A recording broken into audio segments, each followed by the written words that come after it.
मुझे लगता है ये ठीक नहीं लगता है जिस मुद्दे पर चर्चा हो रही है। प्लीज अपनी बारी में मनोज काका जी। तीसरा सबसे बड़ा राजनीतिक दल, उसके राष्ट्रीय अध्यक्ष को कोई नहीं सुनता। और अगर हमारी दहाड़ से इनकी पतलून गीली हो जाती है तो पीछे बाथरूम होगा, हुआ है।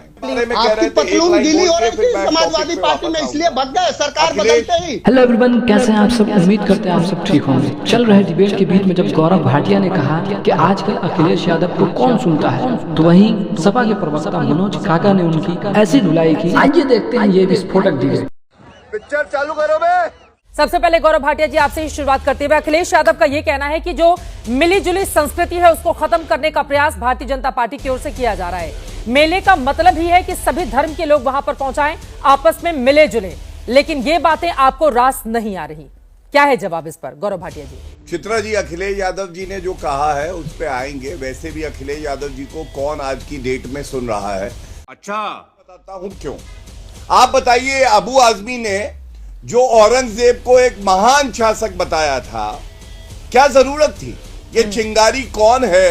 कौन लेके अपने हाथ में मिट्टी का तेल चलता है और दूसरे हाथ में दिया सलाई? ये नमाजवादी पार्टी है।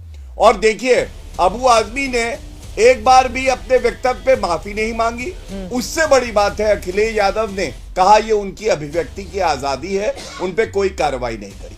अब अगर कहीं पे जो लोग आक्रांता थे, क्रूर थे, उनके नाम पे इस तरह से मेला रखा जाएगा तो हमें अपने आदर्श चुनने का हक है या नहीं? अगर सांप्रदायिक दंगे कोई कराना चाहता है, उसे रोकने के लिए अगर आज वर्दी के पास रसूख है कि वो कहती है हम तुम्हें अनुमति नहीं देते, ये तो बहुत अच्छी बात है। वरना चित्रा जी आप याद करिए, वर्दी का रसूख क्या था? समाजवादी पार्टी की सरकार में आजम खां की भैंसें ढूंढती थी जब महिलाओं के साथ बलात्कार होता था। इसका मैं जवाब ले आजम खां के जूते साफ करवाए जाते थे वर्दी से। तो जब से आपकी सरकार बनी 2017 से यूपी में, तभी से हो रहा है। ये जो बाले मियां का मेला है बहराइच में, वो तभी से हो रहा है। हर धर्म के लोग उसमें पहुंचते हैं। तो अचानक से ऐसा क्या हो गया? क्या आप लोगों को लग रहा है कि नहीं, जो आक्रांता है उनके नाम पर अगर मेले का आयोजन किया जा रहा है तो उस पर रोक लगाना बहुत जरूरी है?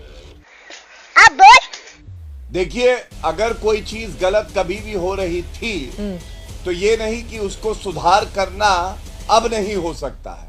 मैं आपको उदाहरण देता हूं। छावा एक मूवी आई, उसके बाद जागरूक हो गए सारे लोग और उन्हें लगा औरंगजेब ये जो क्रूर शासक था, इसको हम बर्दाश्त नहीं करेंगे।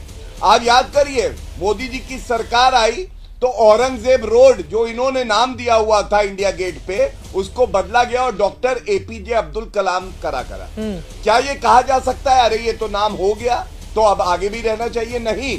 अगर कोई चीज गलत है या समाज के हित में नहीं है, ऐसे ठोस निर्णय लिए जाने चाहिए जिससे किसी भी वर्ग विशेष की भावनाएं आहत नहीं हो। योगी जी का धन्यवाद, साधुवाद कि उन्होंने कब्र क्यों ढूंढे जा रहे हैं, गड़े मुर्दे क्यों उखाड़े जा रहे हैं। अब तो चुनावों की उल्टी गिनती यूपी में शुरू हो गई है ना, बात और तो कब्र के जरिए सियासत चमकाई जाएगी गौरव भाटिया जी?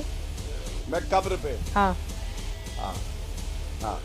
पहली बात, अभी उत्तर प्रदेश के चुनाव 2 साल दूर है, तो अगर आप ये कह रही हैं कि 2 साल अब कोई ठोस फैसले, ठोस कदम योगी आदित्यनाथ जी को नहीं लेने चाहिए, तो ये नमाजवादी सरकार में होता होगा। यहाँ पे तो हर दिन हम लोग मेहनत करते हैं, सही फैसले लेते हैं। और दूसरा, जो नमाजवादी पार्टी की मैंने बात करी, 1200 करोड़ रुपए कब्रिस्तान की बाउंड्री वॉल के लिए दे दिए इन्होंने, लेकिन शिक्षा के लिए, चिकित्सा के लिए इनके पास बजट नहीं था। और एक अंत में सवाल है, जब से समाजवादी पार्टी की सरकार गई तब से सफाई महोत्सव क्यों नहीं मनाया गया? इसका मतलब सरकारी खजाने से सफाई महोत्सव बनाया जाता था, और सरकार जाने पे 1 साल भी अगर हो तो बता दे।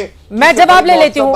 मनोज काका जी, उन्होंने जो सवाल उठाए हैं उस पर भी जवाब दीजिए। और अभी बता है भाई, अभी मनोज काका जी, योगी आदित्यनाथ बोल रहे हैं कि आक्रांता के महिमा मंडल का सीधा सा मतलब है देशद्रोह की नींव को पुख्ता करना। स्वतंत्र भारत आक्रांताओं के महिमा मंडल को स्वीकार नहीं कर सकता है। तो अगर वो रोक लगा रहे हैं, लग रहा है कि आक्रांता है उसका महिमा मंडन हो रहा है और उस पर रोक लगाई जानी बेहद जरूरी है, तो इसको लेकर इतनी ज्यादा सियासत क्यों?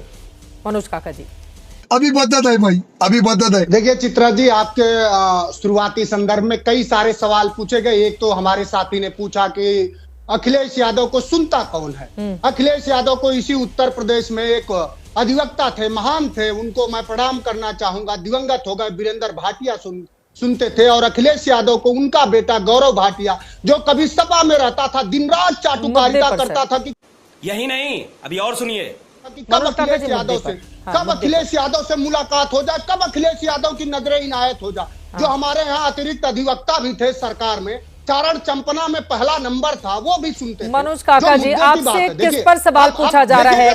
गाजी पर सवाल है, व्यक्तिगत टिप्पणी करके सर हम लोग बहुत हल्का बना देते हैं। अब किसी दिवंगत व्यक्ति को आप लेकर आएंगे इस चर्चा में, वो ठीक नहीं है ना मनोज काका जी। मुझे इस पर आपत्ति है, व्यक्तिगत टिप्पणी नहीं करेंगे, मुद्दे पर रहते हैं। बताइए, मुद्दे पर जवाब। हाँ, बोलिए, मुद्दे पर बोलिए। जो योगी आदित्यनाथ जी जो कर रहे हैं उत्तर प्रदेश में, आपने कहा कि कब्र, आपने सवाल किया कि क्या 1000 साल, 300 साल, 1707 में ही औरंगजेब की मृत्यु हो गई, तब की कब्र बनी हुई है। अगर उन कब्र को उखाड़ने से, अगर कब्रों को समाप्त कर देने से उत्तर प्रदेश के जनमानस में जो 69,000 शिक्षक भर्ती में जो 22,000 दलितों पिछड़ों का है वो हक मिल जाए, जो बनारस में अभी 2 दलित युवाओं की हत्या हुई है, अभी हाथरस में एक प्रोफेसर लगातार बेटियों के साथ बर्बरता कर रहा है, उत्तर प्रदेश के एक उच्च न्यायालय से इस तरह का निर्णय आया है। चूंकि हम लोग कानून के भी विद्यार्थी रहे हैं, जज स्क्रूटनिंग एक्ट भी है, एक उच्च न्यायालय का जो है जज इस तरह का निर्णय दे रहा है कि बेटियों बहनों को छेड़ना, उनके निजी अंग छूना बलात्कार और दुष्कर्म नहीं है। अगर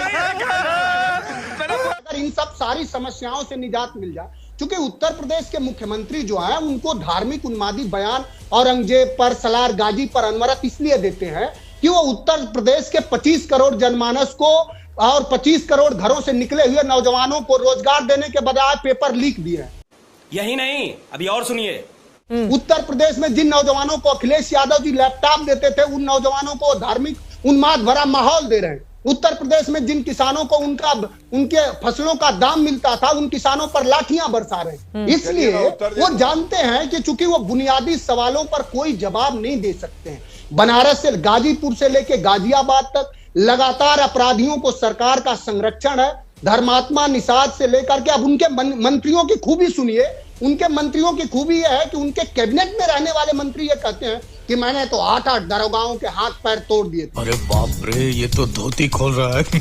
ये उपलब्धियां हैं योगी आदित्यनाथ की। ऐसे लोगों के बगलगीर हैं। कोई बुनियादी सवाल अगर उत्तर प्रदेश का पत्रकार आपकी तरह कोई पूछ देगा, कुंभ में आज भी लोग अपने लोगों को खोज रहे हैं। आज भी वो बिहार का, आजमगढ़ का, गोरखपुर के तमाम लोग अपने लोगों को खोज रहे हैं। आज भी जो मौत का सर्टिफिकेट है वो मुआवजे पर भारी है। ठीक है, भारी है। ठीक है। अब मैं जवाब ले लेती हूँ। का योगी आदित्यनाथ जी जवाब नहीं दे सकते। ठीक है, इसलिए इस तरह के विषय लाए जा रहे हैं। असीम बकार जी भी हमारे साथ जुड़ चुके हैं, उनके पास में जाऊंगी। मैं खत्म कर रहा हूँ। हाँ, खत्म कीजिए। हम सभी उत्तर प्रदेश के नौजवान ये जानना चाह रहे हैं योगी आदित्यनाथ जी से कि मेला के संबंध में तो हम लोग विद्यार्थी थे, तब विष्णुकांत शास्त्री उत्तर प्रदेश के गवर्नर होते थे। उनका एक भाषण मुझे याद है। वो कहते थे कि मन मिले तो मेला नहीं, काहे का मेला, सबसे बढ़िया अकेला। तो उत्तर प्रदेश में चूंकि सद्भाव, एकता, बंधुत्व जो हमारे संविधान के प्रस्तावना में, उद्देशिका में कहा गया कि बंधुत्व बढ़ाने वाला कार्य करना सरकार का दायित्व है, लेकिन योगी आदित्यनाथ जी, सरकार के मुख्यमंत्री जी, बंधुत्व बढ़ाना नहीं चाहते, हिंदू मुसलमान करना चाहते हैं। बहादुर शाह जफर कौन थे? वीर अब्दुल हमीद गाजीपुर के कौन थे? ये तमाम हमारे लोग हैं जो हिंदू। गौरव भाटिया जी, आप जवाब दे दीजिए। अरुण राजभर जी भी हमारे साथ हैं।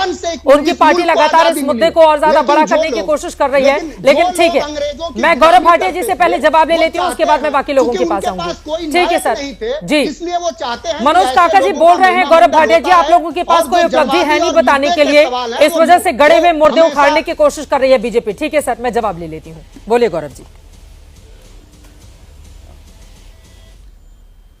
देखिए चित्रा जी, आपके शो में आपके सामने व्यक्तिगत टिप्पणी करी गई, और ये अक्सर सिखाया जाता है कि जब बड़ों की बातें हो तो बच्चों को कूदना नहीं चाहिए। जली ना, तेरी भी जली।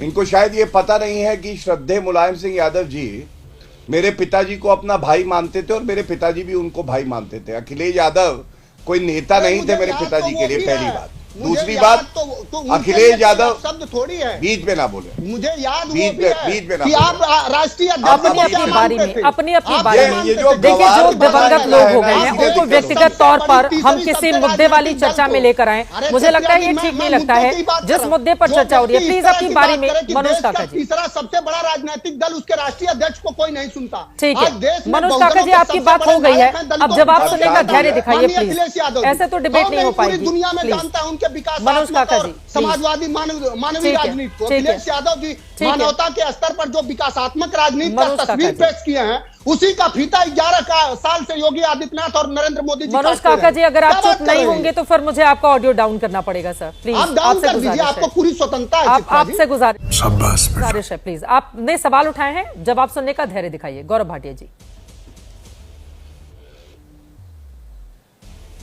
देखिए चित्रा जी, जब कोई व्यक्तिगत टिप्पणियां करता है ना, तो उसमें इतना साहस भी होना चाहिए कि दूसरे पक्ष की बात सुने, और अगर हमारी दहाड़ से इनकी पतलून गीली हो जाती है तो पीछे बाथरूम होगा हुआ है। प्लीज मजा नहीं आ रहा है। प्लीज, अब मैं अपनी गौरव बात भाटिया जी, पूरी आप भी करूंगा, किस तरह अपने की टिप्पणी तरीके कर से रहे हैं, करूंगा। बताइए। यहाँ पे गवार पंक्ति ना दिखा, आपकी इसलिए कर रहा हूं जो जिस तरह की चर्चा करते हैं, जो जिस तरह की चर्चा करते हैं उसी तरह से उन्हें जवाब देना आवश्यक हो जाता है। आपने सुना उन्होंने व्यक्तिगत टिप्पणी करी मेरे स्वर्गीय पिताजी के बारे में, मेरे बारे में कह आपकी रहे थे, एक पतलून लाइन गीली बोल हो के रही फिर थी मैं समाजवादी टॉपिक पे पार्टी में, वापस इसलिए आऊंगा। भग गए सरकार अखिलेश- बदलते ही।